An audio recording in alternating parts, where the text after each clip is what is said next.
Muy buenas a todos, chicos, ¿cómo estamos? Sin un nuevo vídeo, aquí el Tito, vuestro español mexicano favorito. Y bueno, hoy toca vídeo solito, ¿vale? Porque Sofía hoy está trabajando y el vídeo que íbamos a subir para hoy, pues nos lo han bloqueado. Bueno, está en amarillo y demás y no se puede ni monetizar, ni ver, ni... Vamos, no se puede subir como vídeo normal. Así que hoy os traigo un vídeo bastante más largo que tenía pensado subir más adelante. Pero bueno, aquí estamos, ¿no? Lo primero de todo, agarren palomita, refresco, café, lo que os apetezca, ¿vale? Porque el vídeo va para rato, dura bastante y pues oye, es lo que toca, ¿vale? ¿Por qué? Porque me encontré hace unos días un vídeo que se llama Un siglo de fútbol mexicano, la película, un repaso de todo lo que está mal.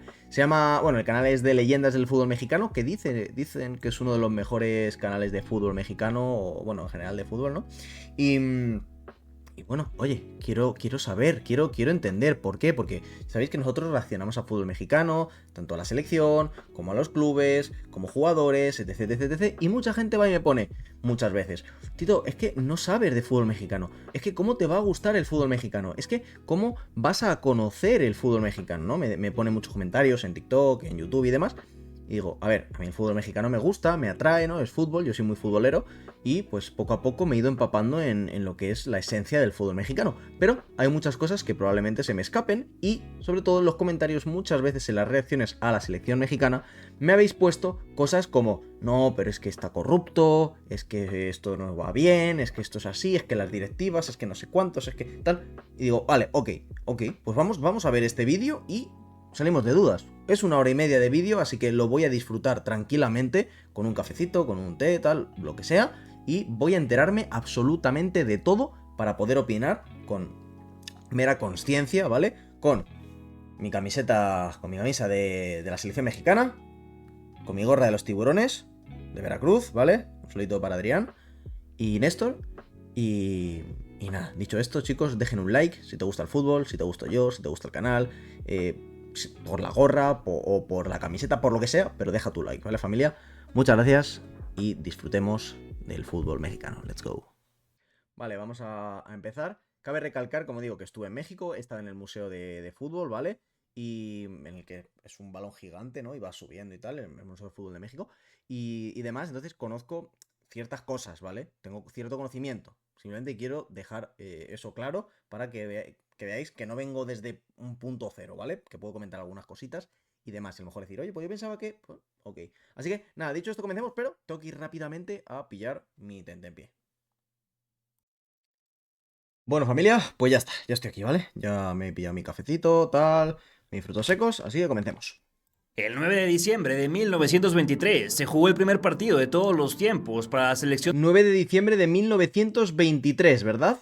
Voy a repetir, quiero estar bastante. El 9 de diciembre de 1923 se jugó el primer partido de todos los tiempos para la selección mexicana de fútbol. 100 años. Hoy, a 6 meses de cumplir un siglo de historia, nuestra realidad es un pantano, un hoyo negro donde hay muchísimos billetes verdes para unos cuantos. Más pura angustia y desolación para los que deberían ser los personajes más importantes de este cuento, los aficionados al deporte.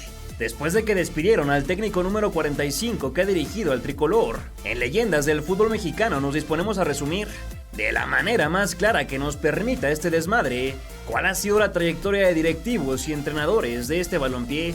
Nos vamos a sumergir en la gran mayoría de las decisiones tomadas con las patas, las polémicas, las intermitencias, los procesos cortados y los inventados, las malas prácticas, la corrupción, las trampas y todas aquellas situaciones que nos han impedido crecer como fútbol. ¿Por qué no?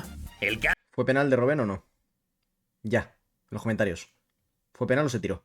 El cambio de técnico no es suficiente para resolver los problemas de raíz. Tampoco lo es tirar peces de los futbolistas, o materia prima, como se ha puesto de moda llamarles, que claramente tienen mucho de la culpa de la crisis actual, pero que son el producto de un sistema echado a perder.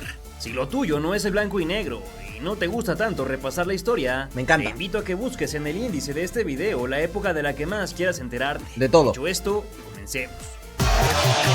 Como digo, sé que es un vídeo muy largo, pero de verdad, merece la pena enterarse. Así que chicos, por favor, apoyen con un likeazo.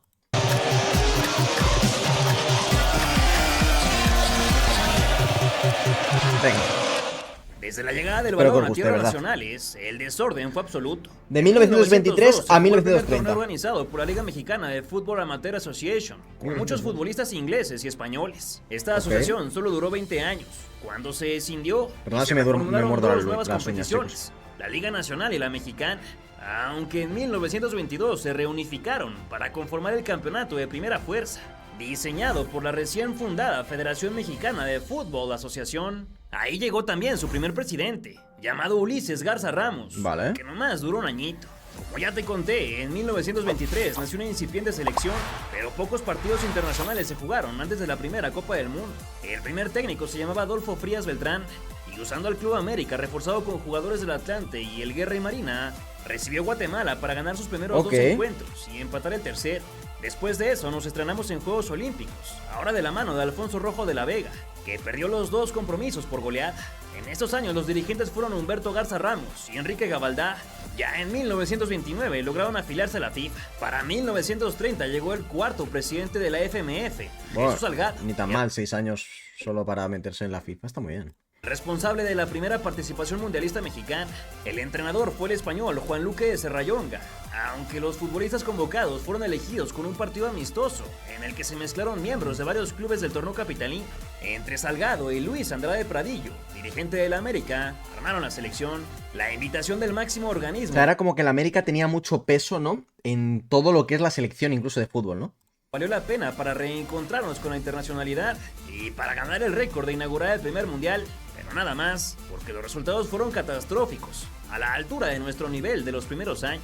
Después de la Copa en Montevideo, se nombró a Germán Núñez Cortina como el siguiente presidente de la federación, que no olvidemos estaba completamente enfocada en la liga, más que en la selección. Esa solo regresó hasta el 4 de marzo de 1934, cuando vencieron a Cuba en una serie de 3 partidos, dirigidos por el récord Rafael Garza Gutiérrez. Al ganar todo se pensaba que estábamos calificados al Mundial de Italia 34, pero un dirigente gringo de apellido Campbell convenció a la FIFA de que su país tenía derecho a participar en la mames. y ninguno de los federativos nuestros quiso pelear. Estados Unidos acribilló a México en la ciudad de Roma con varios jugadores extranjeros y un tal Aldo Donell, que practicaba fútbol americano y que incluso en los años 40 tuvo ciertos logros en la NFL con los Steelers y los Rams. A continuación tuvimos a nuestro segundo técnico extranjero, el inglés. O sea, ¿en serio fue Estados Unidos metiéndose así como de la nada quien echó a México de ese primer mundial de Italia? ¿Me estáis vacilando? Qué sinvergüenza. Alfred Cole, aquel que llevara al Necaxa de los 11 hermanos a ganar los terceros Juegos Centroamericanos y del Caribe en El Salvador. Entre 1937 y 1941, el presidente de la federación se llamó Carlos Garcés. Aquí existen 3 versiones de por qué no asistimos al Mundial de Italia 38. La primera y más repetida dice que México apoyó el boicot de Argentina, porque Jules Rimet les quitó la organización del campeonato, aunque el investigador Eric Lugo indica que no existen evidencias para respaldarla. La segunda habla sobre un tema de pagos, pues cuando Cuba vino a México a disputar la eliminatoria del 34, nuestro país cubrió sus gastos, y se esperaba lo mismo 4 años después, pero la FIFA dijo que en él, y se hizo el desacuerdo. La última dice que los dirigentes no querían repetir el ridículo de Roma, así que prefirieron darle prioridad a los torneos más cercanos. Esta suena la más probable. Por cierto que Rafael Garza retornó para dirigir algunos amistosos y ganar los siguientes Juegos Centroamericanos y del Caribe, ahora en Panamá, antes de una década de pausa en la selección. Manuel Galán fue el 7º dirigente en nuestro fútbol, seguido por Enrique Chávez Peón en 1943, el año en que se supone que se fundó la liga profesional, aunque muchos investigadores serios han debatido esto hasta el cansancio. Claro, pues ¿qué día los es, medios de la época mencionaron un reinicio de nada. Igualmente todos los recuentos de títulos en nuestra época comienzan ese año, pero es un tema del que ya tendremos tiempo de hablar en el futuro. Desafortunadamente, la Segunda Guerra Mundial... O sea, digamos que el Necaxa es el primer equipo que ganó algo a nivel más grande, digamos, que una liga. Porque dijo de unos Juegos Olímpicos, ¿verdad? O sea, o de unas Olimpiadas, algo así es entendido. Detuvo el máximo torneo. Es que es mucha información. México se tuvo que conformar con jugar y ganar la Copa de la North American Football Confederation en 1947. Ahora dirigidos por el húngaro Jort Ort, nomás por 2 partidos. Un año después viajaron a los Juegos Olímpicos de 1948 de la mano del técnico. A ver qué tal lo hicieron aquí. Que solo fue a perder 5-3 con la debutante Corea del Sur. en su primer partido como nuevo país. Y por si no te Corea. has quedado satisfecho de directivos del pasado, te dejo otros 3 nombres: Sebastián Martínez, Ernesto Casillas y José Luis Canal, que le dieron chance por tercera y última vez al récord Garza para dirigir a los Guindas. Ahora en la Copa NAFC de 1949. Puede ganar Ganó Corea del junto Sur, con el tío. pase al Mundial de Brasil 1950. En ese mundial el técnico fue la Pulga Octavio Vial, entonces máximo anotador del América, que no pudo evitar, quién sabe si quiso, o incluso participó en las pedas permanentes del equipo mexicano, que vivió en Río de Janeiro ahogado en el alcohol, la comida y la fiesta. O sea que se fueron al mundial solo para armar fiesta y jale, ¿no? Sí, claro, si no hay un profesionalismo por parte del entrenador, ¿cómo lo va a haber por parte de los jugadores?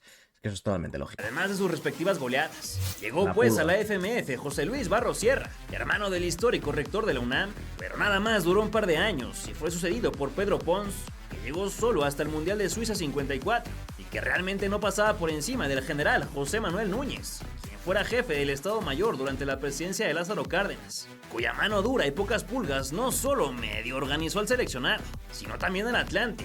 Ah, En bien. una de sus primeras miserias. El técnico elegido fue el ibérico Antonio López Herranz, aunque uno de ellos fue dirigido por Horacio Casarín, obligado a renunciar por la federación. Joder. A pesar de golear 8-0 a Haití, López Herranz consiguió su boleto al Mundial, en donde solo disputó y perdió sus 2 partidos contra Brasil y Francia. Coño. Hay que dejar de mencionar que durante todo este Coño, ¿qué quieres? O sea, no puedes echar a un entrenador por perder contra Brasil y Francia.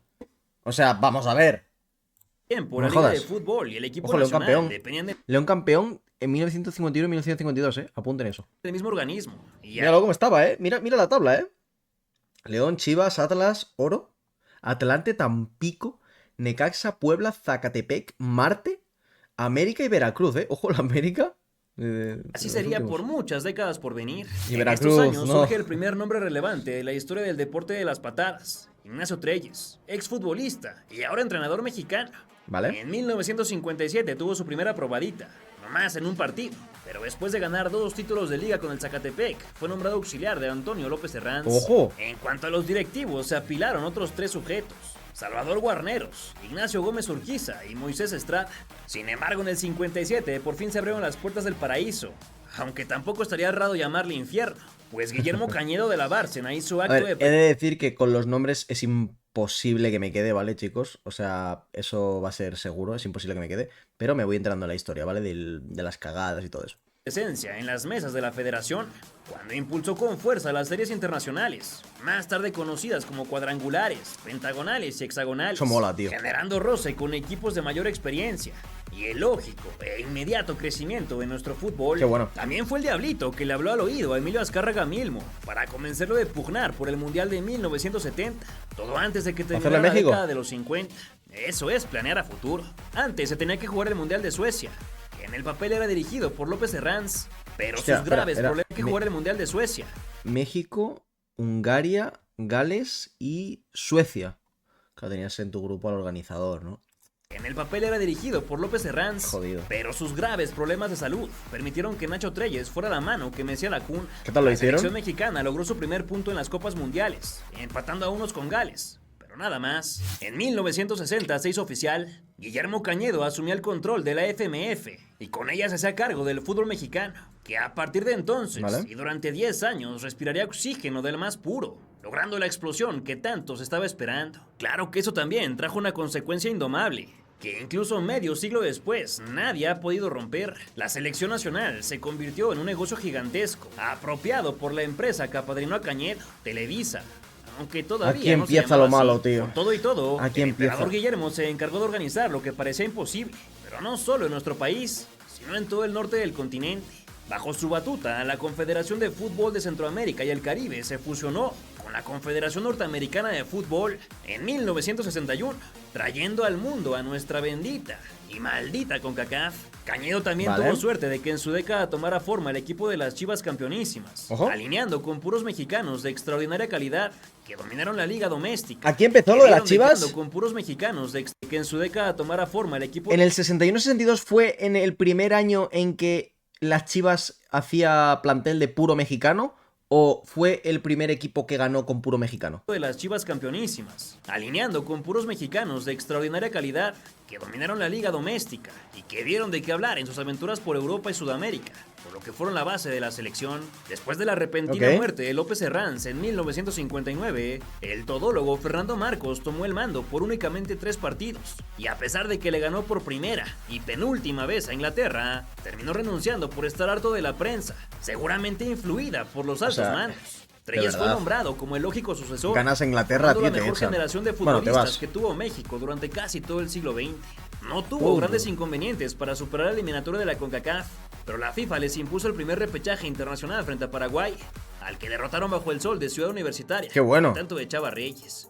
El momento álgido de este ciclo mundialista fue la visita a Wembley, en donde el cuadro de Don Nacho cayó abatido 8-0. ¡No mames! Siendo el probablemente equivocado mito del síndrome del jamaicón, además del irritante y doloroso apodo de Ratones Verdes, acuñado por el legendario periodista Manuel Seide. Sea como fuere, el ahora sí tricolor viajó a Chile con la consigna de hacer historia. Y así fue. Contra Brasil perdimos porque ellos tenían a Pelé, Garrincha y Zagallo. ¿Cómo juegas contra eso? A la altura de las circunstancias. No puedes. Al mundo entero. Acostumbrado a ver en México a un equipo comparsa, de adorno. En el segundo partido, España debió irse con una derrota, solo que la inocencia y la falta de malicia de nuestros representantes les impidió hacer los goles necesarios, además de entregar uno de último minuto que dejó a la Tota Carvajal en absoluta desesperación. Por fortuna, Checoslovaquia vio lo mejor de la primera generación dorada y remontó un gol de vestidor para irse a casa con la primera victoria mexicana en mundiales. ¡Qué bueno! Una hazaña que dejaba todo servido para seguir mejorando. Es que vaya grupo, México, España, Brasil y luego, bueno, Checoslovaquia. Las entrañas de la FMF continuaban sanas, gracias al señor Cañedo de la Bárcena, que no estaba exento de medidas dictatoriales, por supuesto. El técnico nombrado a continuación fue Arpad Fekete, pues el ingeniero Javier de la Torre declinó la invitación a ser entrenador, ya que los directivos querían imponerle jugadores, una tradición constante y sonante. Claro. Desde 1930, así no se evoluciona. El húngaro nomás comandó en 3 partidos, fallando en el intento de conquistar la Copa CONCACAF 1963, el ancestro de lo que hoy es la Copa Oro. Así que volvió Ignacio Treyes al banquillo del combinado nacional, con el que participó en los Juegos Olímpicos de Tokio 1964. Al mismo tiempo se llevaba a cabo el Congreso de la FIFA, en donde los cabildeos de Guillermo Cañedo, aunados a la construcción del majestuoso Estadio Azteca, permitieron que México fuera elegido como sede para el Mundial de 1970. ¿Es porque ganó Maradona o Pelé? En el que por fuerza había que brillar. No obstante, primero estaba la cita del 66, a donde Treyes viajó con una camada renovada, con varios jóvenes deslumbrantes como Enrique Borja, pero también algunos experimentados mundialistas como Antonio Carvajal. Claro que no hay que olvidar las mañas de nuestros directivos, representados entonces por el poderoso Cañedo, que dejó fuera de la máxima justa al capitán Guillermo Sepúlveda, que buscaba armar un sindicato para que los futbolistas mexicanos fueran tratados decentemente. Agarra tus cosas y te me vas a la chingada. Aquí no queremos lerdecillos que vengan a desestabilizar al grupo. ¿Eso lo dijo? Tú a la selección no vuelves. Y cuidado con esa bocota, porque lo poco que te queda de carrera se te acaba. No mames. Tristemente ante Francia, el Cirano de los imposibles se encargó de fallar cuantas oportunidades se le atravesaron, excepto una, por lo que el equipo logró igualar. ¡Borja, no falles! ¡No falles! ¡Gol de México! Borja. ¡Gol de México! Y miren ustedes, ¡qué júbilo! ¡Gol de México! Gol de México a Francia. A ver si se lo anulan a este también. Gol o sea que ya le habían anulado uno antes. ¿Ganó México a Francia aquí? En el segundo juego, los ratones verdes volvieron a salir de sus madrigueras. Ahora por culpa del entrenador, no confió en sus futbolistas y los mandó al campo con la que se conoció como la alineación del miedo. Pues se sabía que había más calidad para al menos competir con el balón en los pies, sin importar el resultado. Joder. Se perdió para al menos competir con el balón en los pies, sin importar. Hermano, Bobby Charlton estaba aquí. Moore. Es que claro, tienes jugadores espectaculares en Inglaterra, el resultado. Igualmente se perdió, así que nada costaba intentarlo. Por último tocó Uruguay, escuadra que no ofreció gran cosa al ataque, más cuidadosa del tricolor, que realmente parecía tener para más. Sin embargo, los miedos de su DT lo llevaron a un gris empate a ceros. Qué pesado los entrenadores, se ¿no? igualaba la cosecha de puntos del torneo anterior. Me da la sensación de que México siempre ha podido hacer un poquito más, pero por los entrenadores como que no los han dejado, ¿no? Arrancaba entonces la larguísima y detallada preparación para el primer mundial mexicano, ya con el silbato de Don Nacho Treyes. Su primer tropiezo fue en la Copa CONCACAF de 1967, en donde ganó por todos curiosidad, menos uno. Por curiosidad, si yo pongo esto en por 1,5, ¿se va a escuchar muy mal? Guatemala, que con esa victoria se hizo de su primer y único título de la zona. El siguiente paso Sí. 1.25 igual está bien. fue una extenuante gira por Sudamérica, en donde se lograron las gestas de derrotar a Uruguay en el Centenario y a Brasil en el Maracaná. Sin embargo, el próximo tour en Europa no permitió estirar más la liga. Antes de eso, le tocó dirigir otra vez en Juegos Olímpicos, no más que ahora en casa. A su selección no le estaba yendo tan mal. Vale. Otra vez el alcohol, las malas prácticas y la La indisciplina fiesta, tío. impidieron que el equipo pudiera seguir avanzando. Y el Estadio Azteca les pagó con una lluvia de cojines. Te recuerdo que todas y cada una de las anécdotas que te contamos resumidas en este guión las puedes conocer a detalle en los documentales de cada mundial que te voy a dejar en la descripción de este video. Después de la cojiniza fueron vencidos por Italia en el Azteca, por Luxemburgo en su casa, por Joder. Bélgica en Bruselas, por Suecia en Malmo, y Hermano. por Dinamarca en Copenhague, por lo que el auxiliar de Treyes explotó en una entrevista.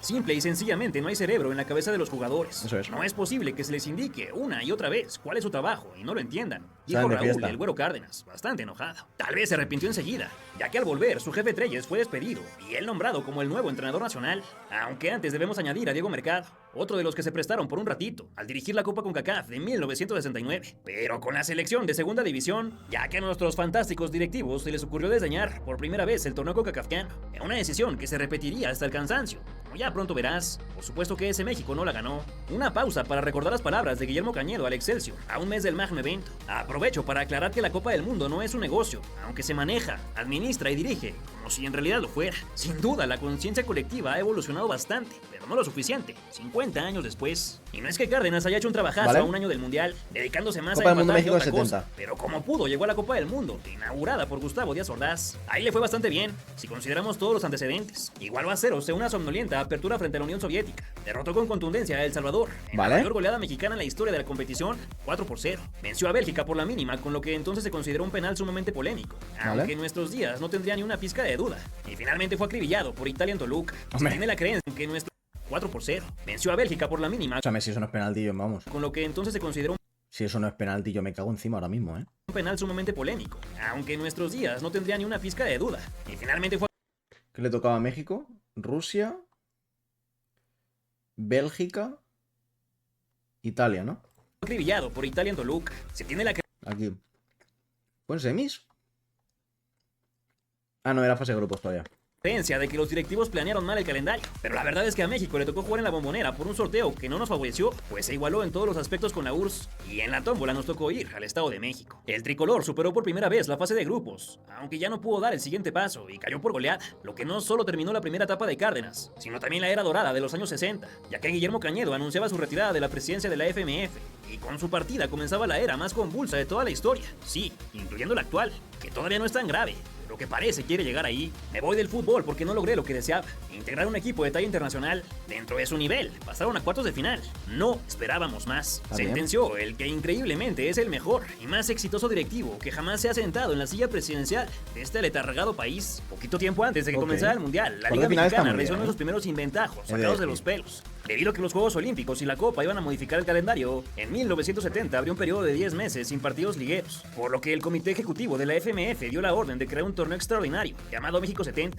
ese Vale. que se jugó en su mayoría sin seleccionados y que pocos equipos estaban contentos con disputar debido a su bajo nivel. Lo que pocos se esperaban era el fundamental cambio de formato que se estableció a partir de la 70-71. En la liga, Los ¿no? equipos fueron divididos en dos grupos y al final de la fase regular, los líderes de cada uno se enfrentaron para elegir al campeón. Vale. Era apenas el primer esbozo de lo que hoy conocemos como liguilla, aunque durante sus 10 años iniciales se modificaría hasta encontrar el ideal para ellos, claro está. Primero se añadió la ronda de semifinales, luego se intentó con una fase final, también dividida en grupos, después se incluyeron cuartos de final, se retornó a lo de tener dobles pelotones, y finalmente llegó a lo mismo que tenemos en 2023, aunque claro, con torneos largos. Por supuesto que no se detuvieron ahí, jamás consideraron que este cambio no solo iba a beneficiar el correr del dinero por la mayor cantidad de partidos, sino que iba a sembrar una semilla en los futbolistas mexicanos, que durante 50 años han aprendido que pueden esforzarse un poco más. Te digo. Que se juegue más no es peor, ¿eh? Cuanto más juegues, más competencia hay y mejores futbolistas se encuentran, ¿eh? Eso es verdad. O sea, por mucho que se lo quieran llevar al tema político y tal, y al tema monetario, cuidado. al final de la temporada, y con eso tendrán suficiente como para ser campeones, algo que no ocurre en las ligas más importantes del planeta, esas en las que muy pocos de los nuestros han podido destacar. ¿Por qué será? De 1970 a 1974, el presidente de la Femex Foot y de la primera división era José Luis Pérez Noriega, aquel personaje que se encargó de liquidar a Guillermo Cañedo, que todavía se sostuvo un ratito en el trono. El 7 de septiembre del 70, en la ciudad de Jurica, Querétaro, se llevó a cabo una reunión histórica, que más tarde será conocida como el Juricazo, en donde se tomaron todas las decisiones que sembraron, una vez más, a todo el fútbol mexicano. Primero reconocían a los jugadores como trabajadores ante el IMSS, algo que se suponía ya debían haber hecho desde el 43, pero a nadie podía importarle menos. En segundo lugar, nació uno de los más asquerosos tratados que se han convenido entre los dueños del balón, el vomitivo Pacto de Caballeros, que impediría a partir de entonces que los futbolistas se contratasen con quien quisieran, si no tenían la aprobación de sus anteriores empleadores. Una vergüenza que nos agobió hasta el 2018, cuando supuestamente el gobierno mexicano intervino y obligó a los jerarcas a dejar de actuar como esclavistas. Quién sabe si ya lo dejaron de hacer, pero en estas 5 décadas las historias de jugadores como Antonio de Nigris, Emilio Mora, Gerardo Torrado, Alan Pulido, Omar Bravo, Osvaldo Alanís, Pablo Barrera, Aarón Galindo y cientos más que no fueron registrados en los tiempos sin internet,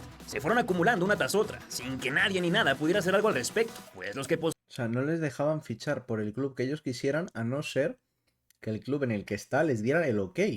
en el dinero solo piensan en cómo hacerlo crecer, valiéndoles madre la realidad de nadie más. En este punto llorar es inevitable. De vuelta al Juricazo se concretaba otra decisión de poderes en el balompié nacional, pues los directivos de la primera y segunda división se unieron a una sola fuerza para separarse de la FMF, dando golpe de estado a Cañedo por parte de Pérez Noriega. Estas fotos de su propio abrazo de Acatempan es tan hilarante como angustiante. Al frente de la selección llegó ahora sí el ingeniero Javier de la Torre, multicampeón con las Chivas, pero que en el Tino hizo más que sufrir con la baja calidad de sus futbolistas, además de que el nivel del balompié internacional se nos escapaba cada vez más de las manos. Su proceso inició de forma desastrosa con varios amistosos en donde pocas victorias se pudieron conseguir, a diferencia de las derrotas, que se vinieron como avalancha. Muy recordado aquel 5-0 frente a Alemania en Hannover, el 4-0 con Yugoslavia en Sarajevo y el 2-0 contra Italia en Génova, quizá el mejor partido en la carrera de Rafa Puente. Todavía le alcanzó para ganar la quinta Copa CONCACAF jugada en Trinidad y Tobago en 1971. Por favor, no te olvides de que fue apenas nuestro segundo título continental. La primera ronda de las eliminatorias no fue un gran problema para México, pero como los directivos andaban muy ansiosos de oro, permitieron que la segunda clasificatoria se jugara en una sola sede por los próximos 3 procesos, además de que la sexta edición de la Copa CONCACAF iba a entregar el boleto al Mundial.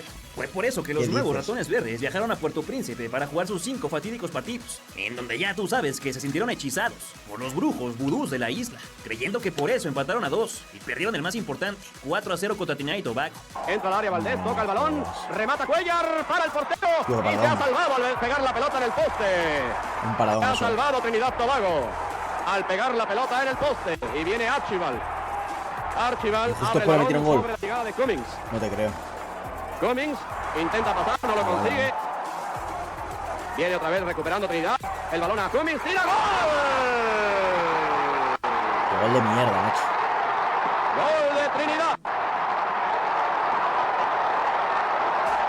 Everard Cummings, el número 8.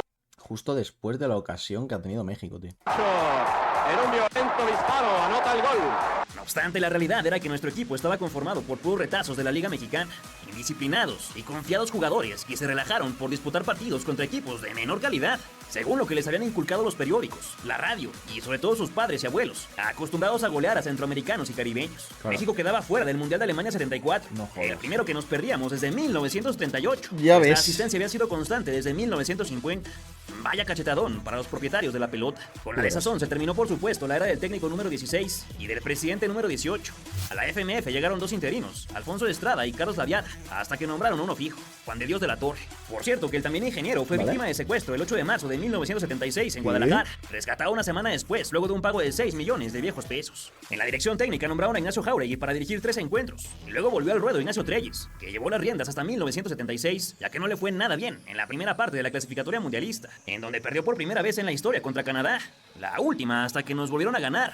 En 2022, Treyes fue sustituido por el técnico de moda, a no variar, José Antonio Roca, el mundialista en 1950, 54 y 58. Roca renovó la plantilla, con jugadores jóvenes y briosos, deshaciéndose de los veteranos que a mucha gente les parecía ya estorbaban. Su estilo de juego impuso el marcaje personal, lo que exigía muchísima condición física, y que funcionó bastante bien en toda la previa. En 1977 se disputó la nueva Copa CONCACAF, que también sirvió para calificarse al Mundial de Argentina. México dominó de pe a pa, ganando sus 5 encuentros, 4 por goleada, caminando con dirección al aeropuerto para volar a Rosario. calendario. Ok. Desafortunadamente, el tricolor sufrió en demasía con las tácticas de Roca, pues a pesar de iniciar sus 3 partidos con valentía y arrojo, todos los terminó perdiendo por palizas monumentales, siendo el 6-0 contra Alemania la más dolorosa. Sin embargo, yo te invito a que veas el documental profundo que hicimos de esa edición, pues en la opinión de este canal, esa selección no debería ser recordada con tanta malicia. Igualmente el fracaso se concretó, por lo que se despedían del técnico y el secuestrado dirigente. Para encabezar a la federación arribó Guillermo Aguilar Álvarez. O sea, era como que no cuadraban internacionalmente. O sea, nacionalmente lo hacían. Bueno, en América lo hacían muy bien.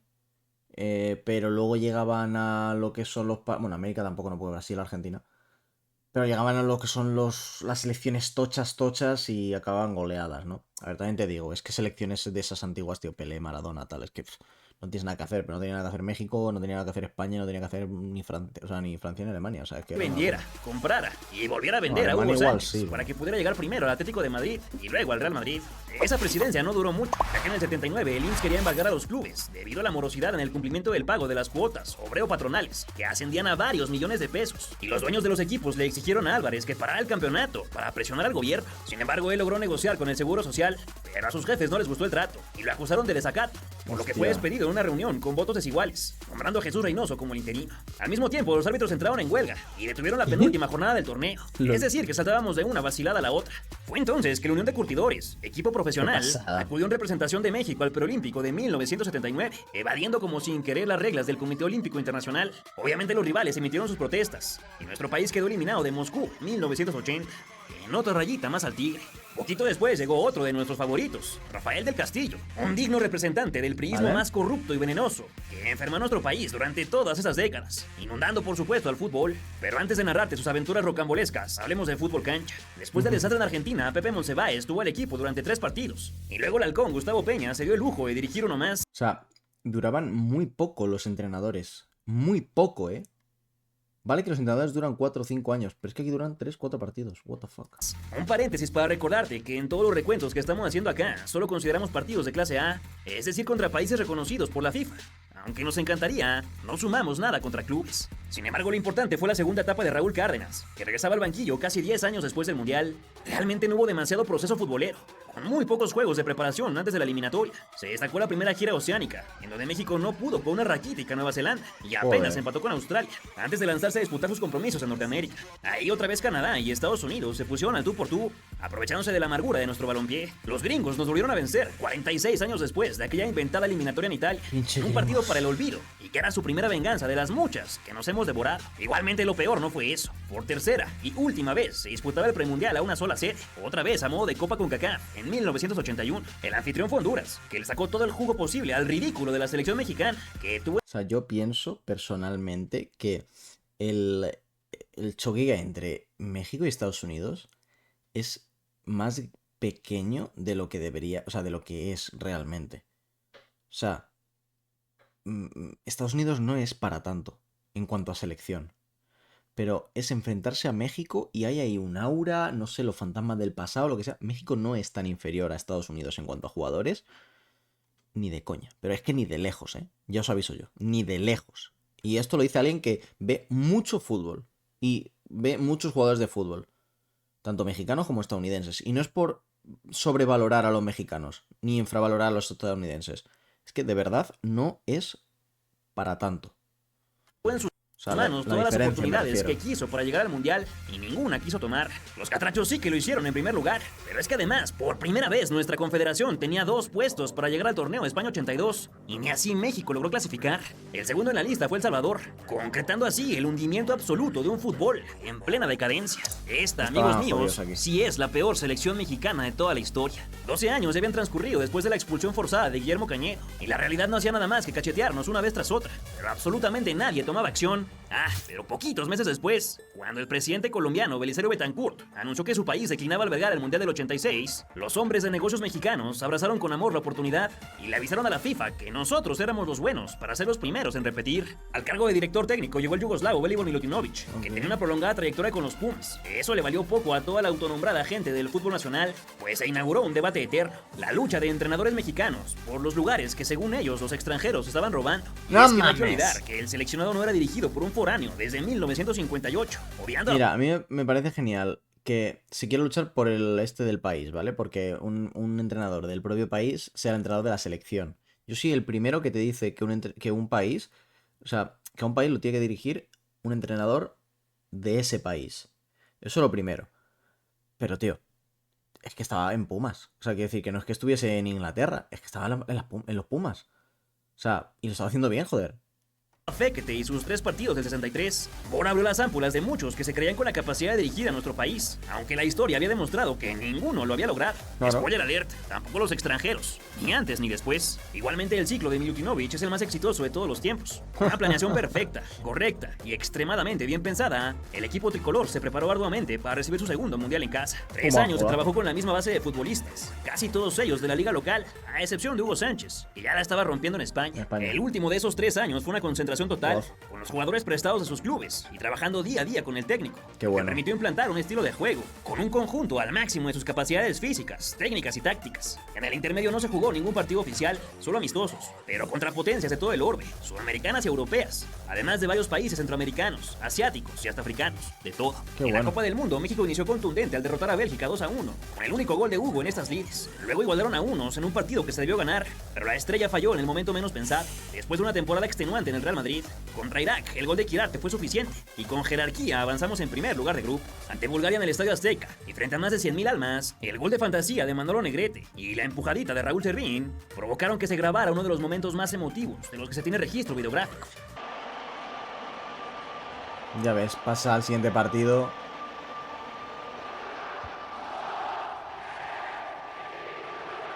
Qué bueno. Para que luego digan que a las mujeres no les gusta el fútbol, ¿eh? Aquí están todas. México, México. Qué bueno, tío. Qué emotivo, qué guay, tío. La felicidad de un país, tío, por ver a su selección pasar de ronda y después de tantos años y todo. Es una pasada, ¿eh? Hombre, era un buen México aquí con Hugo Sánchez, ¿eh? Hugo Sánchez ha sido un jugadorazo espectacular. No sé si coincidió aquí Matador Hernández, creo que fue más adelante, ¿no? Flipas, México 86. Claro, esto fue en México también. No. Sí. ¿Esto es el Estadio Azteca, chicos? Me acabo de quedar rayado porque he entendido que habían dicho que era México bueno, que iban a hacer como que la sede fuera otra vez en México porque era buena idea. Quiero mirarlo. Sí, ¿no? México 86 fue México, ¿no? Quiero decir, ¿dónde se jugó el Mundial de 1986? En México, claro. Eso es. Qué bueno. Qué bien, me alegro mucho, ¿eh? O sea, quiero decir, es un momento feliz, tío. Parece que no, pero es un momento feliz, tío. Así llegamos al único quinto partido que ha jugado México en un mundial.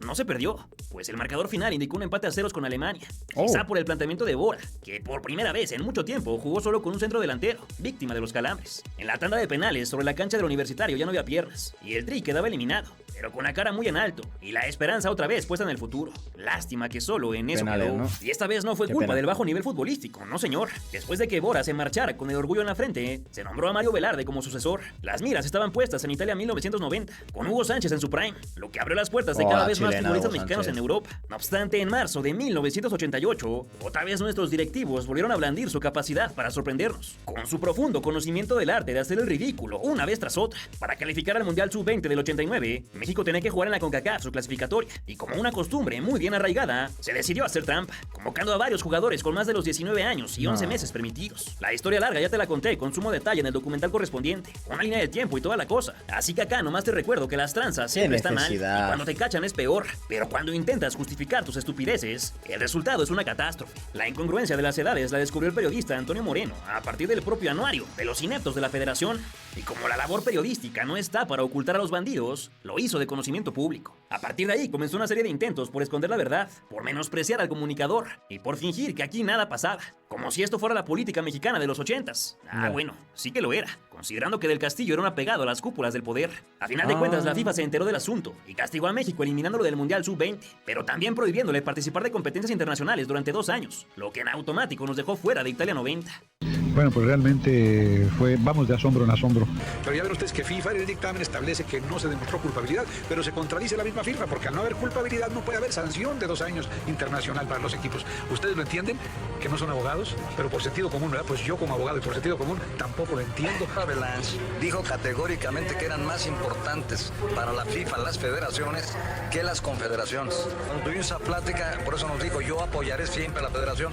Desgraciadamente, reitero, resultó todo lo contrario. No entiendo, ni entiendo tampoco el licenciado Lebrija, ni el señor Cañedo, cuál era el interés del señor Blatter a que se hiciera esto. Hasta cierto punto nosotros... Bueno, fuera verdazo, ¿no? O sea, quiero decir, los hubiera sido detenido, ¿no? Quiero decir, ¿para qué haces que vayan mayores de edad, bueno, mayores de esa edad a jugar? No es necesario, tío.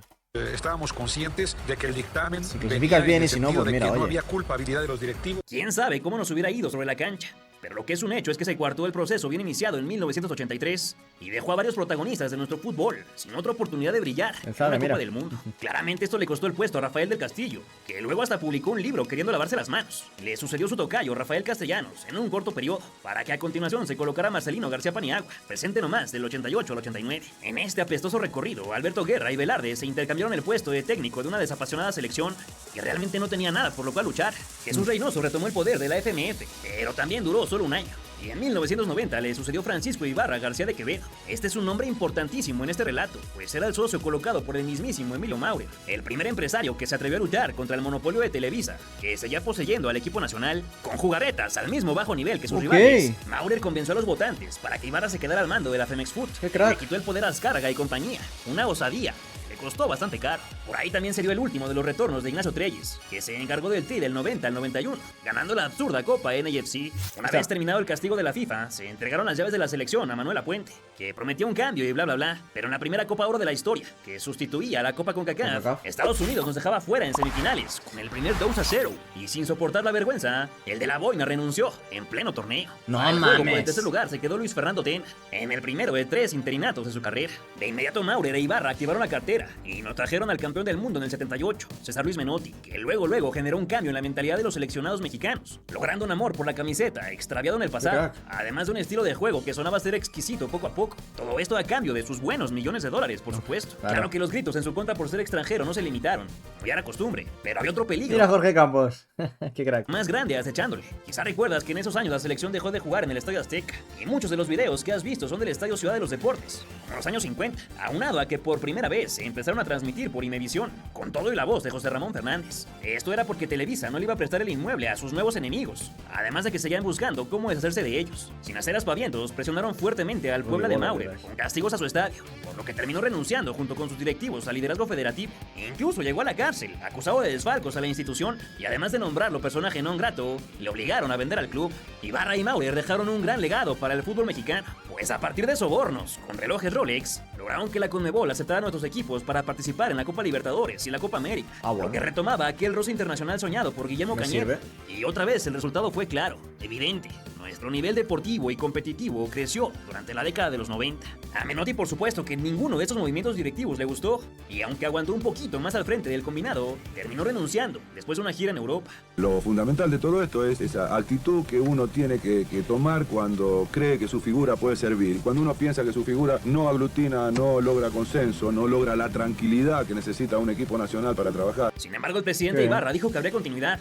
No más que él mismo dejó su puesto 24 horas después. Un cagadero, como en todo lo que llevamos de video.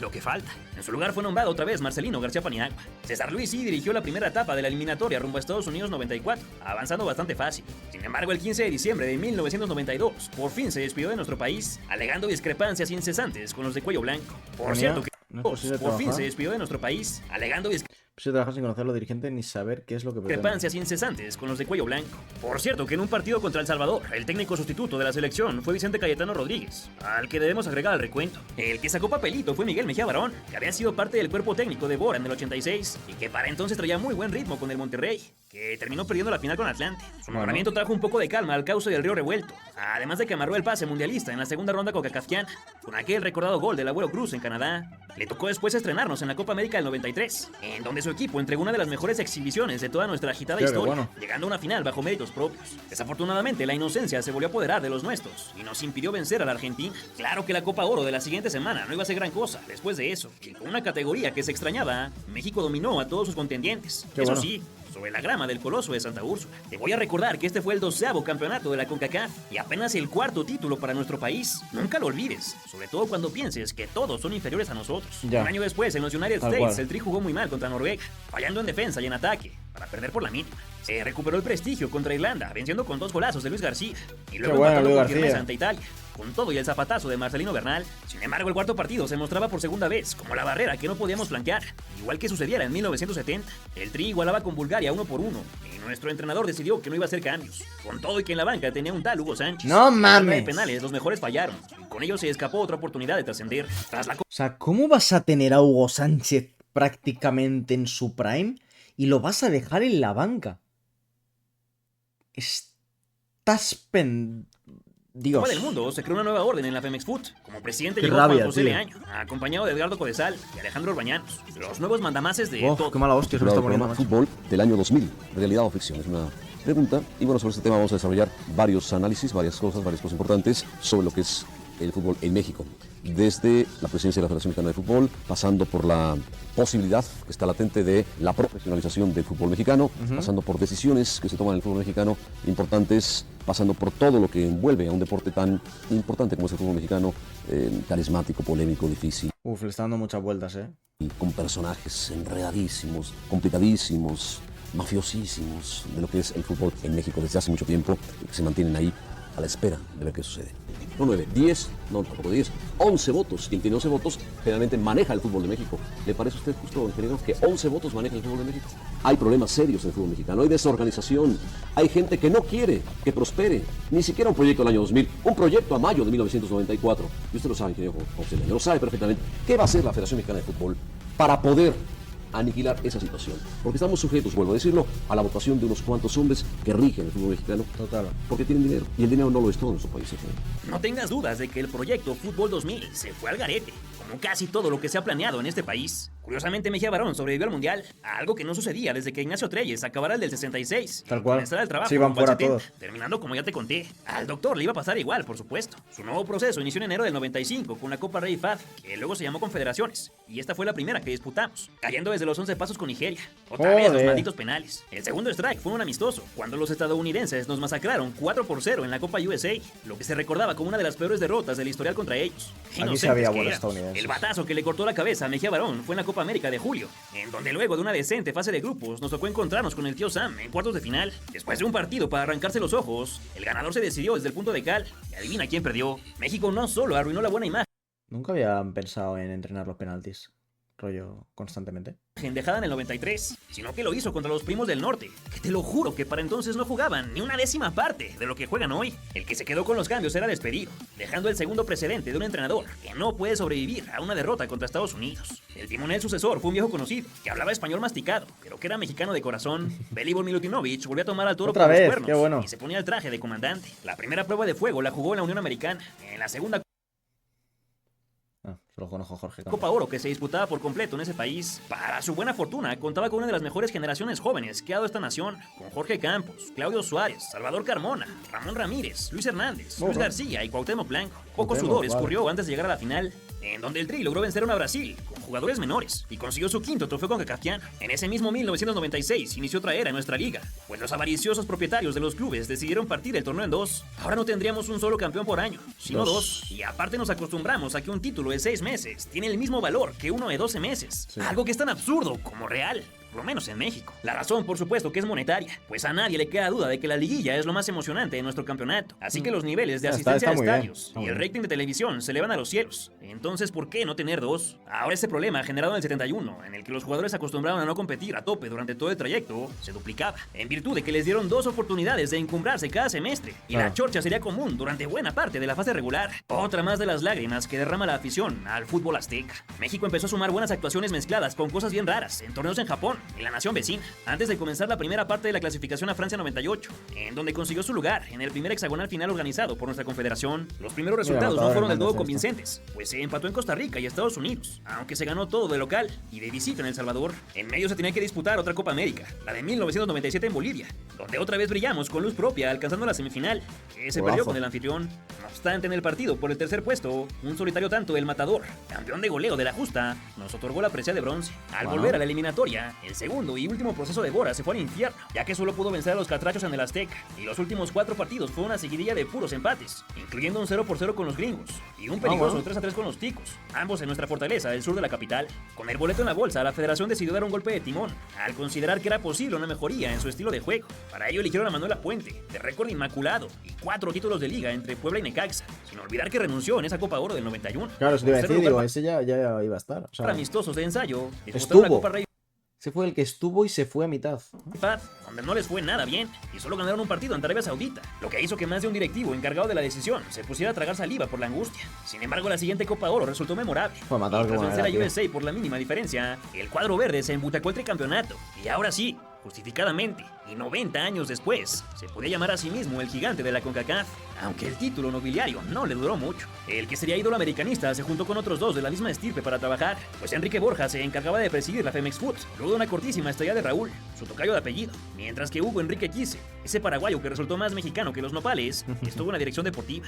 Así fue como se llegó al Mundial, uno que será recordado por la remontada ante Corea, el golazo de Cuauhtémoc contra Bélgica, la bravía reacción para igualar frente a Países Bajos, y por tener en un puño a los alemanes, que tristemente, y como marca nuestra maldita historia, no fue suficiente. La manzana de la discordia también llegó a las televisoras, que peleaban el derecho que hasta entonces solo ostentaba el canal de Azcárraga para transmitir al equipo, hasta que Ricardo Salinas Pliego consiguió un pedazo del pastel, que desde entonces tampoco ha querido soltar. Por su parte, La Fuente se ganó su derecho a iniciar un nuevo ciclo, que por supuesto no terminó. A la par que se encontraba con la selección sub-20 dirigiendo en el Mundial de Nigeria, sus auxiliares Gustavo Vargas y Mario Carrillo se sentaron para la Copa Carlsberg, que conquistaron tras golear 3-0 a Egipto. El Tri también se llevó la Copa USA y quedó subcampeón de la versión coreana en su preparación de cara a la más importante, la Copa América, donde se llevaron el tercer puesto tras derrotar 2-1 a Chile, aunque se vivió un triste episodio por culpa de un malentendido que provocó un castigo temporal para el Tilón Chávez y Raúl Rodrigo Lara. Ambos jugadores dieron falsos positivos a sustancias prohibidas, el de Chivas anadrolona y el de América testosterona, aunque con el paso de los meses se demostró su inocencia con la prueba B. Pero para no variar, la federación los abandonó un poco a su suerte,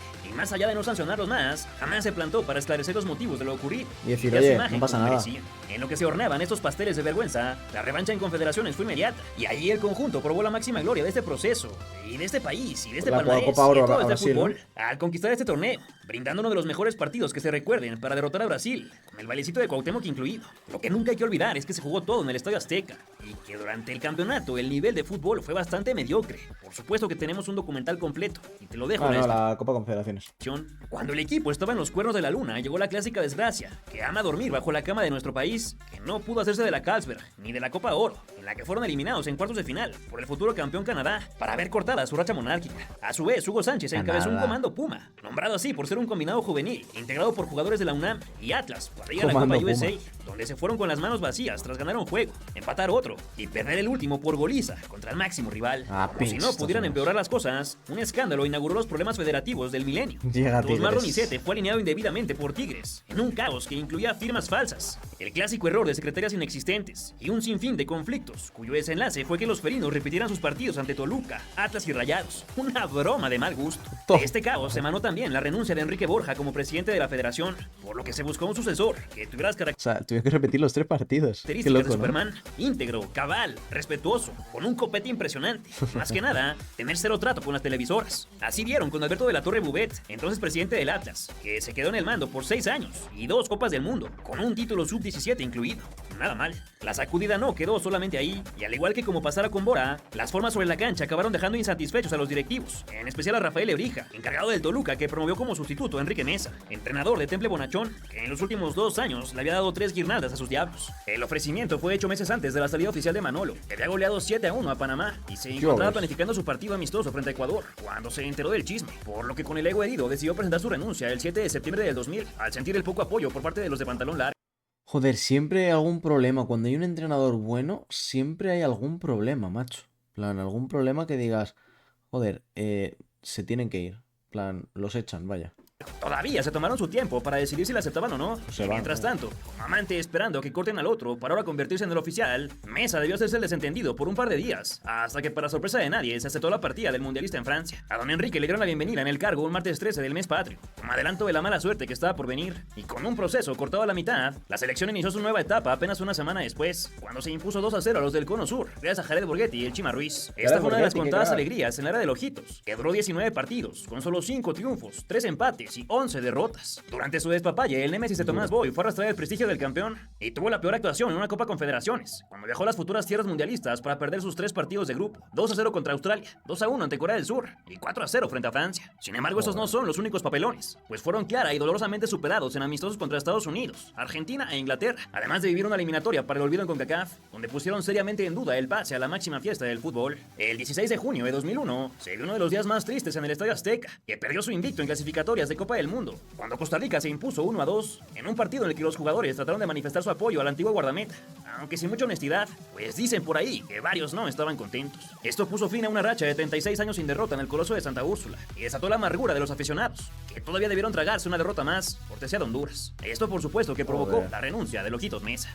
Sí, ya no se puede esperar. No sé si será tarde o no.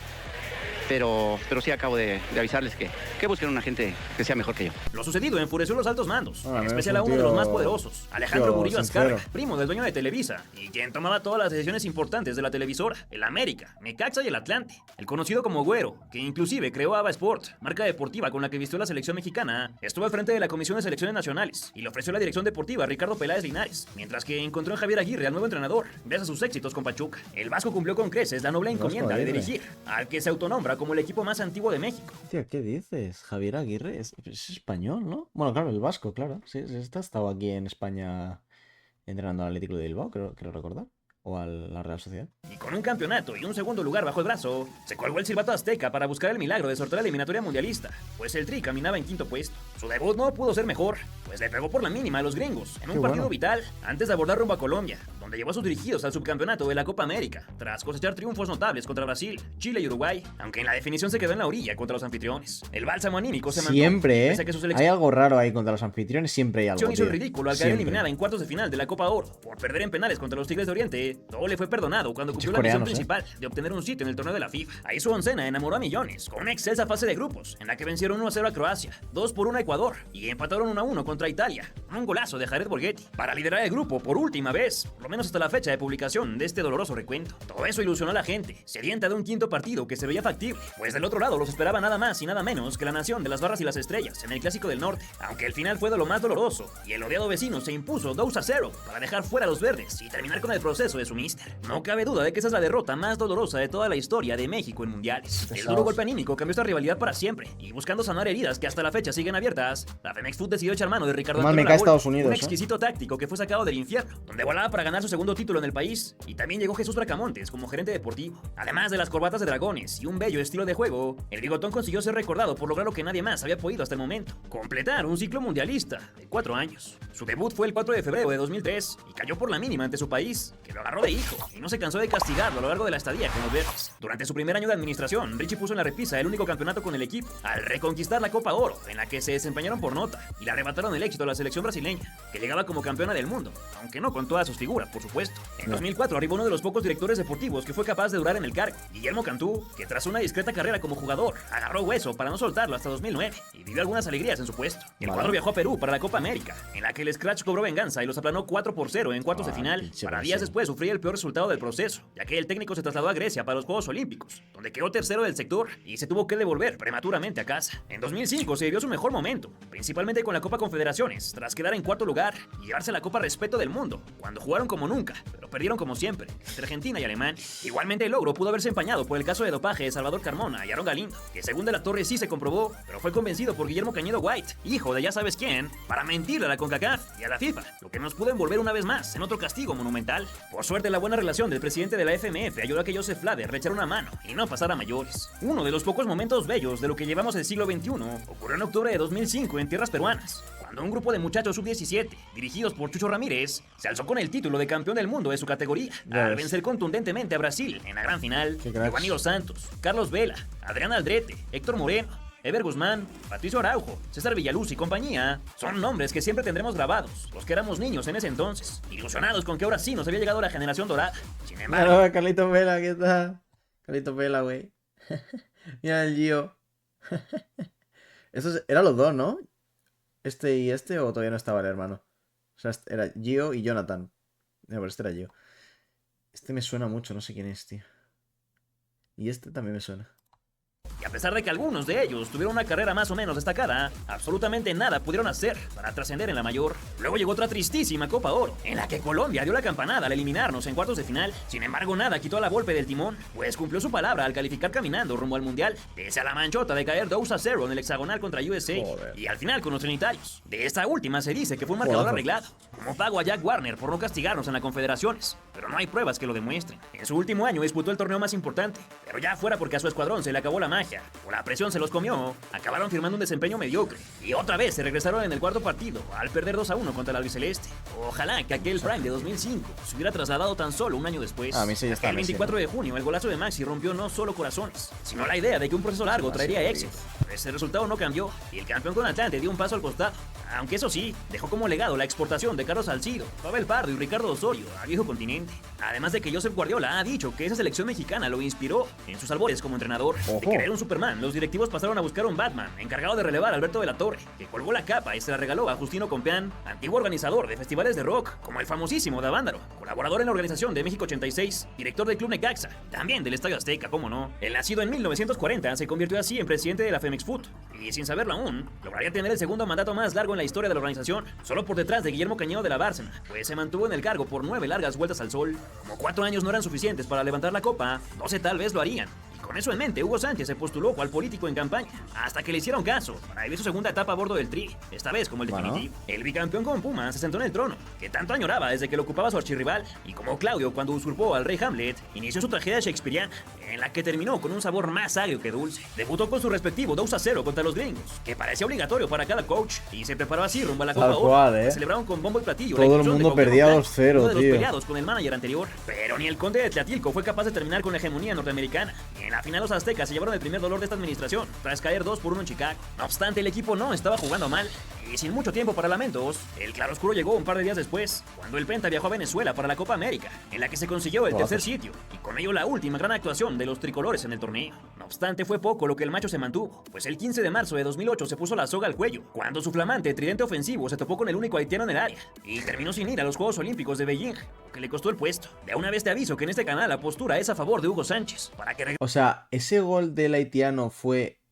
el que... O sea, ¿les dejó fuera? O sea, ¿tenían que haber ganado por goles y por el gol del haitiano fue el que les dejó fuera? Cuello, cuando su flamante tridente ofensivo se topó con el único haitiano en el área y terminó sin ir a los Juegos Olímpicos de Beijing, que le costó el puesto. De una vez te aviso que en este canal la postura es a favor de Hugo Sánchez, para que regrese a cualquier puesto en la federación, como técnico, directivo, presidente, asesor o lo que se quieran inventar. Pero es absurdo que el mayor talento deportivo que jamás ha tenido este fútbol esté oxidándose y se haga cada vez más viejo en un set de televisión, cuando cada vez que abre la boca es para decir algo que podría cambiar este fútbol, pero simplemente la gente piensa que no es humilde y por eso no lo dejan actuar. Terrible. Tras esto fue necesario echar mano de un interino, y elegido fue José de Jesús Ramírez Rubalcaba, el que ya te contaba que lideró a aquellos conocidos como niños héroes 3 años atrás. Chucho tomó las riendas por 5 partidos solamente, en los que ganó 4 y perdió un amistoso contra los argentinos en San Diego, hasta antes de dejar el asiento calientito para su relevo, que llegó con enorme cartel. De Chile, mole y pozole, la nueva elección de los directivos fue dar esta vez la oportunidad a Sven-Göran Eriksson, técnico sueco, famoso por llevar los destinos de equipos como Benfica, Roma, Fiorentina, Sampdoria, Lazio y Manchester City, además de la selección inglesa, a la que dirigió en el Mundial de 2002. El europeo llegó con incontables hazañas, ligas, copas y todo tipo de logros en su currículum vitae. Sin embargo, a la hora buena vendió espejitos en su nueva chamba, la cual duró solo 13 partidos, en los que ganó 6, perdió el mismo número y empató 1, tras caer 3-1 ante Honduras en las eliminatorias para Sudáfrica 2010, y en medio de rumores que lo vinculaban con el Portsmouth, fue cesado de su cargo y se marchó para no volver jamás. Aunque eso sí, no lo hizo solo, pues con su fama de mujeriego conquistó una cantante panameña, con la que se juntó durante su aventura por el continente americano, en la que se dice se la pasaba bailando, fiesteando, chupando, pero no trabajando. De vacaciones. El mundialista estaba. rumbo a 2010 fue una cloaca en todos los sentidos y cobró más sangre que ninguno, pues después del fracaso en las eliminatorias sub-20, donde no se logró asistir a la Copa de la Especialidad, Cantú quedó fuera de la dirección deportiva y dejó su sitio a Néstor de la Torre. También llegó el nuevo entrenador, un viejo conocido que se puso el impermeable para enderezar el barco luego de lo vivido con el Niño de Oro y el dandy escandinavo, por lo que le dieron la bienvenida de vuelta al mismísimo Javier Aguirre. El vasco llegó con mucho mayor bagaje en comparación a 9 años atrás, pues se lanzó a la conquista de España y tuvo un andar exitoso con el Osasuna y Atlético de Madrid, a quienes les devolvió su presencia en torneos continentales. Tras ser anunciado y presentado, debutó con el pie izquierdo en la derrota 2-1 ante El Salvador, y se complicó aún más el panorama cuando en la Copa Oro estuvo en el ojo del huracán por patear a un rival en el empate entre México y Panamá, aunque Contemple salió adelante y conquistó el torneo con una necesaria victoria de 5-0 frente a Estados Unidos. Este gran parche sirvió para llegar al Mundial tras terminar segundos del hexagonal, y así viajaron a la tierra de las bubucelas para mejorar el torneo con un empate a 1 con el anfitrión, pese a la emotiva victoria del Mundial que ganó España. Sobre Francia, nuevamente los nuestros se dispararon en el pie y optaron por el camino complicado tras perder en la última fecha con Uruguay, escuadra que llegó hasta semifinales del torneo tras medirse a rivales más a modo que le hubieran tocado a los verdes. Por el contrario, el Tri tuvo que verse las caras una vez más frente a su coco, Argentina, que después de una espantosa conferencia de prensa de Javier Aguirre, nos propinó un 3-1, que terminó la aventura en el cuarto juego, igual que siempre. Sí, México me da la sensación que no es favorito de nadie, que estamos abajo en las apuestas. Hay que intentar romper la euforia y las apuestas. Ahí vamos a intentar vencer la estadística. Insisto, ellos son los amplios favoritos, nadie nos da ninguna posibilidad. Vamos a verlo en el campo. Y sí, estamos de acuerdo en que nadie nos da un peso por nosotros, por nuestro futuro. Un montón de analistas. Pero es que, en mi opinión, hace falta más gente así. Hace falta más gente que crea y confíe en el fútbol mexicano. Porque si no confía el propio entrenador, ¿quién va a confiar? Va a decir, no, nos vamos a enfrentar a Argentina y nos van a meter 800. Tío, pues no puedes ir con esa mentalidad. Que nos dan por muertos. Vamos a verlo.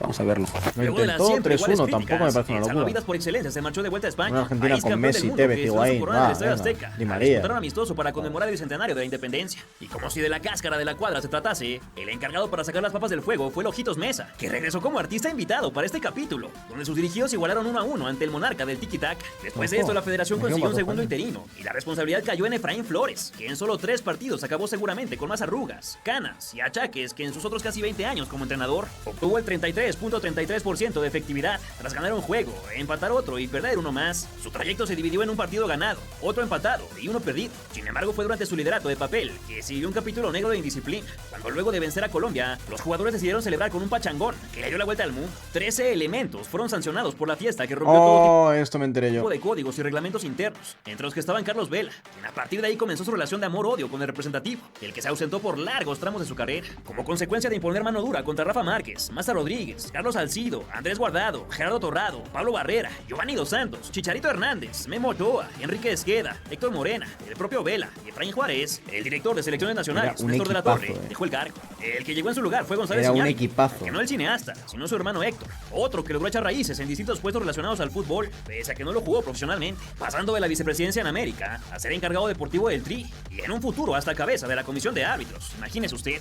Otro hermano entró al relevo como responsable de las decisiones tácticas, pues José Manuel de la Torre fue elegido para terminar con los interinatos y entrenar al equipo rumbo a Brasil 2014, justo a la que por poco y ni siquiera se llega. El Chepo le ganó la partida a Víctor Manuel Bucetich, gracias a sus 3 ligas MX obtenidas, una con Chivas y 2 con Toluca, e hizo su mano derecha Luis Fernando Tena, uno de los más importantes en este proceso, donde también se disfrutó la segunda corona sub-17, de la mano del Potro Gutiérrez, quien se coronó en el Azteca frente a Uruguay. Este proceso fue muy valioso, porque el técnico de la mayor se involucró con todas las categorías, lo que generó una sinergia y otro estilo de juego bien implantado, que vaya que dio resultados en cuanto a títulos obtenidos. En su primer año conquistó la Copa Oro tras vencer a Estados Unidos por 2-4 en la final, con aquel recordado golazo de Giovanni Dos Santos, mientras que su selección se partió en 2 por órdenes de la CONCACAF, que obligó a México a disputar la Copa América con menores de 22 años, para no descuidar a su cuadro estelar en el torneo de la Confederación, que era de nivel paupérrimo, pero dejaba el billetote. Así el flaco Tena tuvo su oportunidad al mando de la selección grande, aunque se llevó un cuadro alterno para disputar el torneo sudamericano en Argentina, donde el resultado fue catastrófico, con 3 derrotas al hilo, que dejaron fuera en primera fase. No obstante, el 2012 fue dorado,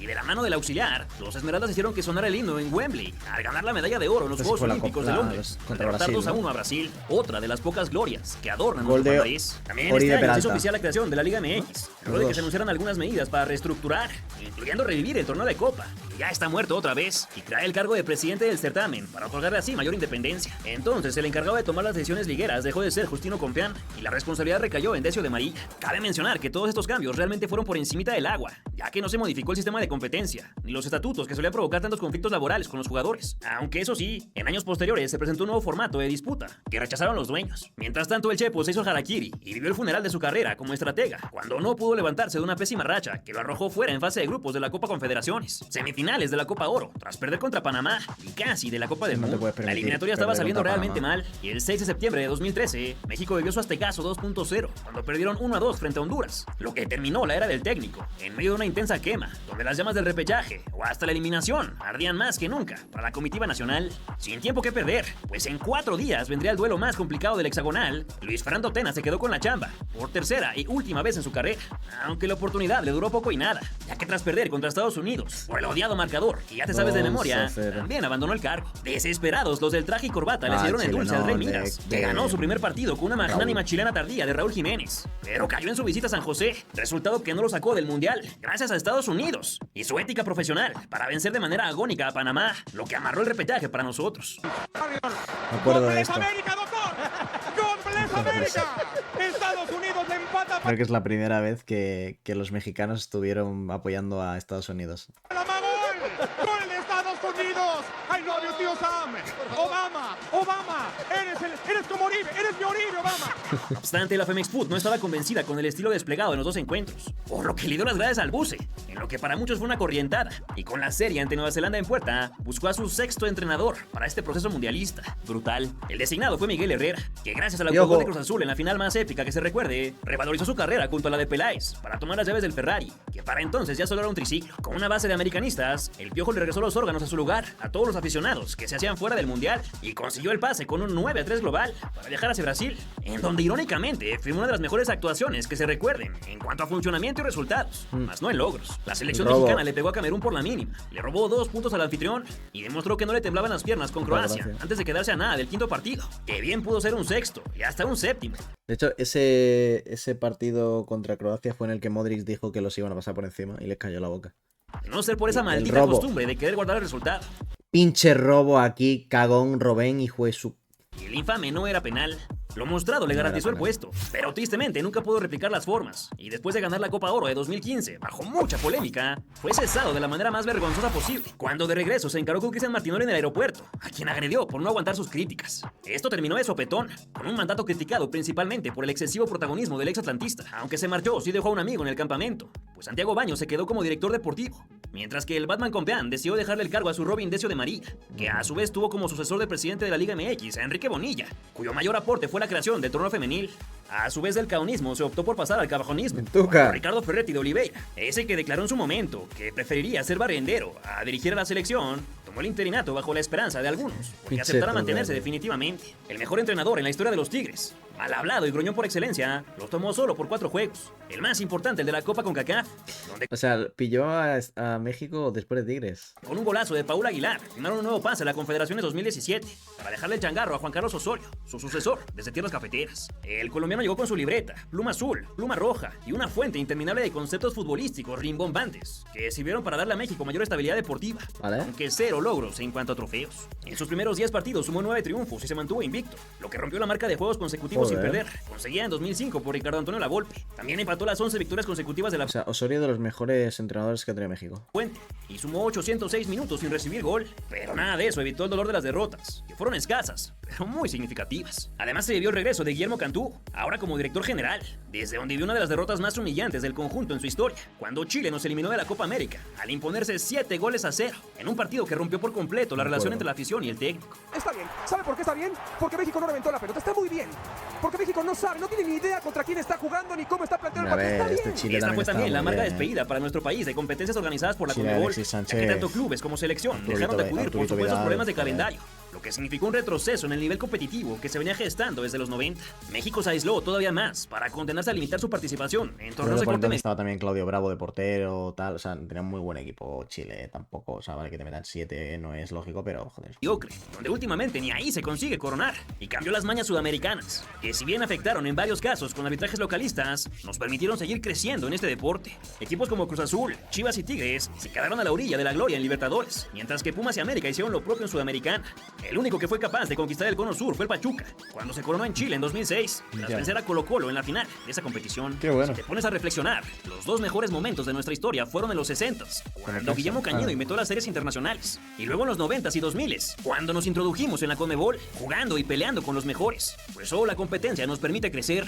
Lástima que nuestros directivos no han estudiado su propia historia, si no sabrían que este es el único camino. El tricolor siguió adelante y disputó en 2017 la Copa Confederaciones, en la que fueron cuartos, tras no poder vencer en 2 partidos a Portugal y ser aplastados 4-1 por Alemania B. Mientras que Luis Pompilio Páez, auxiliar del profe, se sentó en el banquillo para cubrirlo al otro lado del mundo, en los amistosos contra Paraguay y Ghana, rumbo a la Copa de Oro. Para tristeza de muchos americanistas, Santiago Baños decidió por su parte que era momento de regresar al club, por lo que renunció a su cargo federativo y dejó en su lugar a Denis Teclós, que en ese entonces se encargaba de selecciones menores. Con todo y su conocimiento, Osorio fue incapaz de ganar siquiera la Copa Oro, donde fueron sorprendidos por Jamaica en las semifinales. La tragedia se maquilló un poco con la calificación a Rusia, tras ser líderes de la eliminatoria, algo que no pasaba desde hacía 20 años. El arranque en el torneo de la FIFA no pudo ser mejor, y en el Día del Padre le dieron en la madre a los germanos, entonces campeones del mundo, invictos en su eliminatoria. No era la peor Alemania de la historia, le ganamos 1-0, y es el último recuerdo feliz que tenemos con la selección mayor. Y eso porque fueron de más a menos, terminando eliminados en la misma instancia de siempre, al caer 2-0 con Brasil, lo que marcó el fin de Juan Cambios Osorio con el equipo. A esta salida también se unió la Edesio de María, quien la había anunciado meses atrás, y el sustituto fue John de Luisa Plazas, vicepresidente de la sección deportiva en Televisa, además de otros cargos operativos en dicha organización. Para entrenador, el Tuca regresó al quite más convencido que nunca de solo querer un breve interinato, luego de que no sintiera lo duro, sino lo tupido. Pues en 6 partidos perdió 5 y solo pudo derrotar 3-2 a Costa Rica. Otro de los muchos que dejaron su sitio fue Teclós, que renunció para marcharse a Los Ángeles Galaxy. Y a su partida también se sumó la de Memo Cantú, quien antes de irse salió con el del nombre telenovelesco para contratar al nuevo responsable del pizarrón y confirmar así su gusto por estrategas en cartel rimbombante. El elegido otra vez fue extranjero y se llamaba Gerardo Martino. Lo más cercano es Ben-Göran Eriksson en cuanto a equipos dirigidos, y que lamentablemente tuvo una gestión miserable, que a diferencia del sueco, no se cortó a tiempo. El Tata llegó tras dirigir varios clubes en Sudamérica, la selección de Paraguay, con la que llegó a cuartos de final. El Tata argentino es un entrenador pésimo, ¿vale? Estuvo en el Barça y horrible, de verdad, horrible. Yo soy del Barça aquí en España y es horrible ese entrenador. En Sudáfrica 2010 y Argentina, con la que perdió 2 finales de Copas América consecutivas, además del Barcelona, en donde no ganó títulos, y Atlanta United, con el que sí ganó la poderosísima MLS. Junto a él trabajó muy de la mano Gerardo Torrado, que se quedó en el cargo de la dirección general tras la marcha de Guillermo. Pero lejos de repetir sus éxitos como seleccionado, terminó viviendo una de las épocas más oscuras para el tricolor, junto a Ignacio Hierro, que se convirtió en su director deportivo. En 2019, el ex Newell's consiguió la última mediana alegría para el conjunto azteca, tras levantar la Copa Oro venciendo por la mínima a Estados Unidos, con un golazo a Jonathan Dos Santos, sin saber que el mismo rival iniciaría después el derrumbe de su proceso, cuando en poco más de 6 meses lo venció en 3 ocasiones, 2 de ellas en finales. Pero a diferencia de los antecesores, ni esas derrotas le costaron el puesto. Por su parte, Bonilla le cedió su lugar a Mikel Arriola, ex candidato del PRI a jefe de gobierno, que por algún motivo inentendible se quedó como presidente de la Liga MX hasta el día de hoy. Y por si fuera poco, con pretexto de la pandemia, nuestra flamante competición también sufrió modificaciones cuestionables, que no hicieron otra cosa que entorpecer todavía más el nivel, como cancelar el ascenso y descenso, dando muerte artificial a la primera división A, y añadir un absurdo repechaje, donde hasta el sitio 12 podía quedar campeón. Imagínate, si la creación de la liguilla nos hizo mediocres, luego la creación de los torneos cortos nos hicieron peores, ¿cuál era el pinche resultado esperado si el equipo número 12 podía ser campeón? Estas medidas absurdas se unieron a la ya criticada ausencia de la Copa Libertadores y Copa América, aunque el pretexto del calendario no ha frenado modificar los tiempos actuales para darle prioridad a la Leagues Cup, que se disputará contra la MLS en territorio rival a la mitad del torneo de la Liga MX. O sea, esto está jugando ahora. Perder la Nations League y la Copa Oro contra el odiado rival, además de mostrar un fútbol precario, América de Monterrey, cero abierto a la crítica por sus llamados, el técnico argentino logró el pase a Qatar, donde a diferencia de casi todos los ciclos anteriores, el pesimismo invadió gran parte de los mexicanos, con todo y que la eliminatoria no fue tan complicada. Pero es que el nivel sobre la cancha fue vomitivo. La precaria situación que inundó la mayor se escurrió para salpicar a las categorías infantiles, juveniles y la femenil, pues los ridículos nos dejaron sin participación a la mayoría de las comitivas en torneos importantes, como el Mundial Sub-20, los Juegos Olímpicos de París y el Mundial Femenino.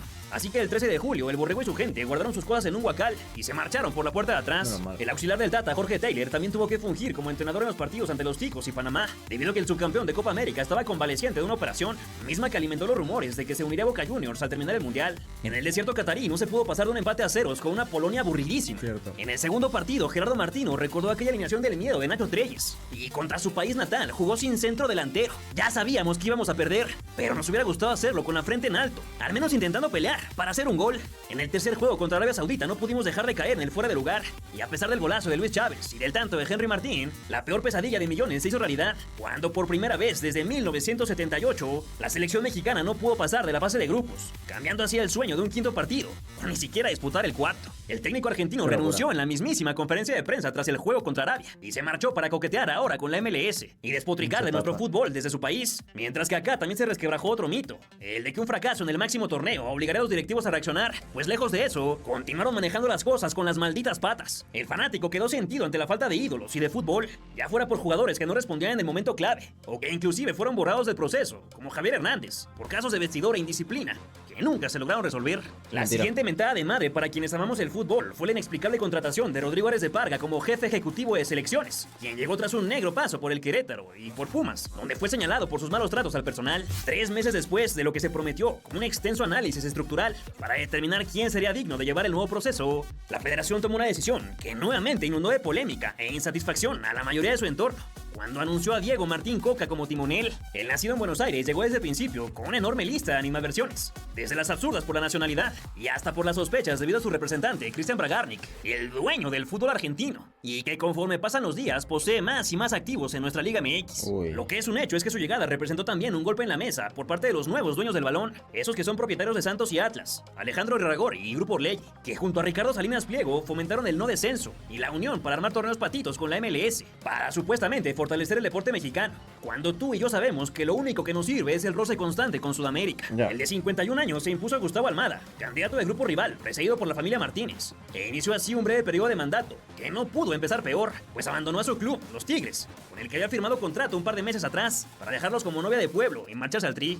Esto también rompió la armonía de los norteños y los encargados de la selección, que se pasaron todo lo demás por el arco del triunfo. El bicampeón con Atlas se ha recordado por tener una de las estadías más cortas para un técnico que llegó en calidad de definitivo, y tras solo 7 partidos, en los que ganó 3, empató el mismo número y perdió solo 1, fue destituido a días de la Copa Oro. Ese que perdió fue una de las humillaciones más espantosas de todos los tiempos, con un marcador de 3-0 contra Estados Unidos, el más amplio contra un equipo de la Este partido lo vi yo en México. CONCACAF en partido oficial, desde aquella vez que los trinitarios nos vencieron en el premundial en 1973, hace 50 años. Normalmente las derrotas contra los gringos eran por casualidades del partido, errores que ellos sabían aprovechar y contragolpear para degollarnos. No obstante, en Las Vegas las cosas fueron muy diferentes, ya que el cuadro azteca se arrodilló prácticamente desde el silbatazo inicial, y ellos nos hicieron pedazos durante todos los minutos, línea por línea, hombre por hombre. Aquí sí tenía buen equipo Estados Unidos, Pulisic, McKennie. Puesta de forma vergonzosa, no fue nada más que la violencia y el nulo fútbol.